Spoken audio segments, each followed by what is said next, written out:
A question I get over and over. Am I in the right spot? Am I where I'm supposed to be financially based on my age? Really doesn't make a difference what age. That question keeps coming up to me over and over again. And it's natural and it is really important. So, what I wanted to do is going to do a little three-part mini series of where you should be based on the decade that you're in. So, for today's call, we're going to be going over your 20s and 30s.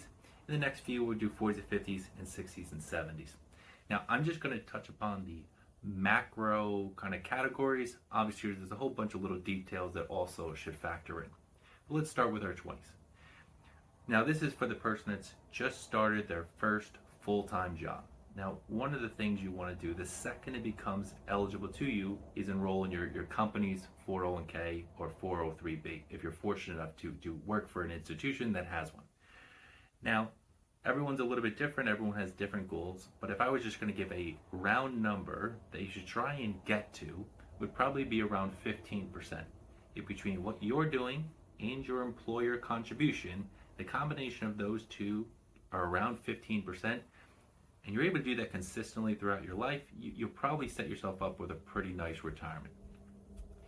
Now, out of that 15%, you'll have a little bit of control should you contribute to the Roth side or the pre-tax side. Just a general rule again is if you're on the lower income and the younger the age, you want to lean towards Roth. As you get older and your tax bracket goes up, you might lean towards the pre-tax. Now, in saying that, it doesn't have to be all or nothing. So in your 20s, again, just a general rule, maybe I would do about 3 parts Roth to 1 part traditional, and maybe that reverses as you get a little bit older.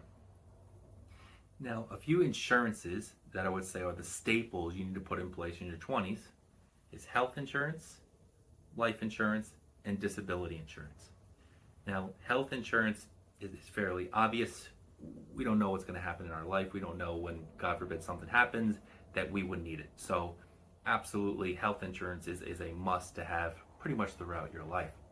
Now, when it comes to disability insurance, one I would put under the category of a want, and the other one I would put under the category of a need. So you have short-term disability and long-term.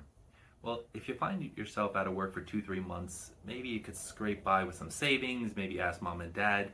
You'll probably make do.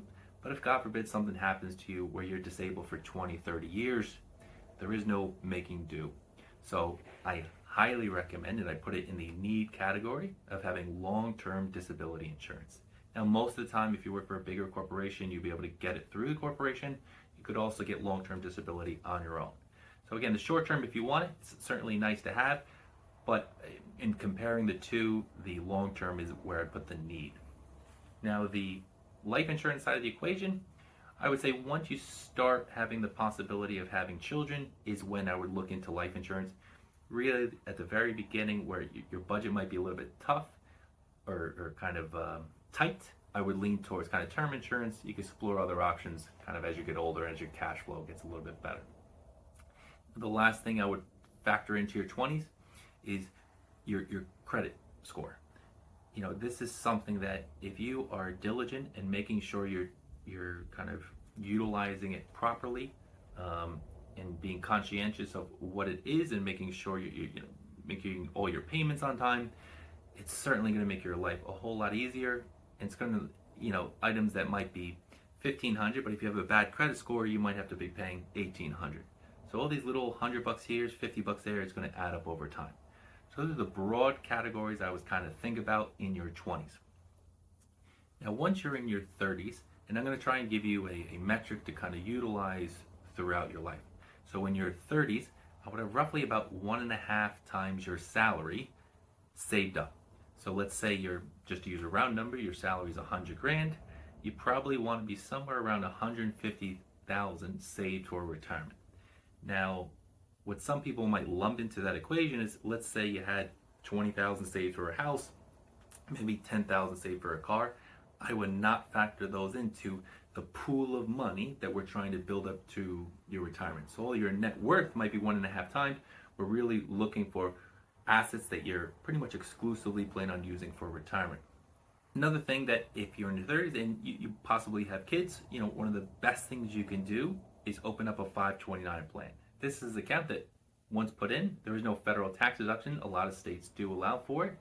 but it's growing tax-free, and it's pretty much as long as it's used for school purposes, really K through 12 plus secondary education, college, master's, doctorate, comes out tax-free. So this is a fantastic way of building up funds to help support the college or educational goals.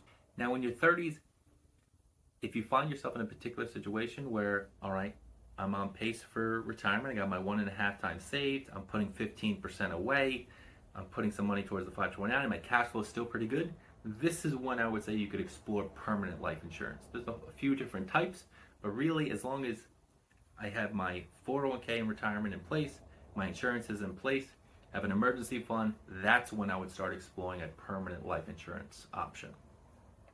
This is also the age in your 30s where I'd recommend getting your basic estate planning documents, or really whenever you have that family formation, which might be, let's say, in your 20s as well. You don't need anything crazy. What I would typically recommend is simply what I would call I love you wills. Maybe if it's you and a spouse, everything I have goes to you, everything you have goes to me, and then we have our other basic estate planning documents, your will, your power of attorney, your living will, and your healthcare proxy. So again, just to recap, in your 30s, maybe you would start a college plan. If you have children, we want to be on about 1.5 times your salary saved up for retirement, getting our estate planning documents in order, and if our cash flow allows for it, possibly look into permanent life insurance.